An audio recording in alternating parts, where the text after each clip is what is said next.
مرحبا بكم متابعينا ومشاهدينا الكرام في قناتكم مغرب شكل، وهذا عنوان الخبر. غرفة الجنايات بمحكمة الاستئناف بطنجة تصدم المتهم وتصدر بحقه حكما يقضي بسجن 12 سنة، وذلك لاتهامه بخنق تلميذتين وسرقتهما بطنجة. قبل ما نبداو ما تنساش دير جيم واشتراك في القناة باش تكون انت الاول اللي كتوصل بالاخبار المغربية. الى التفاصيل.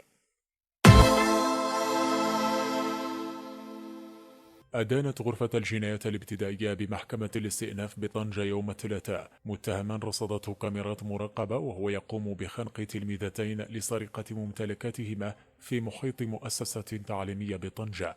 وحكمت المحكمة حضوريا على المتهم عبد الغفور المنحدر من حد كورت بسيدي قاسم ب 12 سنة سجنا، بعد الاستماع إلى مداخلات المحامين وأقوال الأطراف وكذا اطلاعهم على الأدلة الواردة في ملف القضية.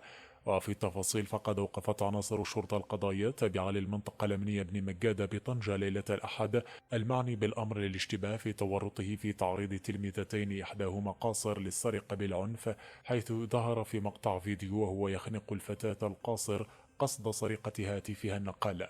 وعلمنا أن الجاني البالغ من العمر 23 سنة من ذوي السوابق القضائية في السرقات المقرونة بالعنف، وسبق أن كان موضوع توقيفات في قضايا سابقة، وقد فر من المصالح الأمنية فجر اليوم السابق لتوقيفه ليقضي ليلته في الخلاء قبل توقيفه لاحقا من نفس اليوم بعد كمين محكم على مستوى طريق الرباط بالقرب من فندق أهلا، حيث كان يستعد لمغادرة المدينة والاختفاء بعدما افتضح أمره.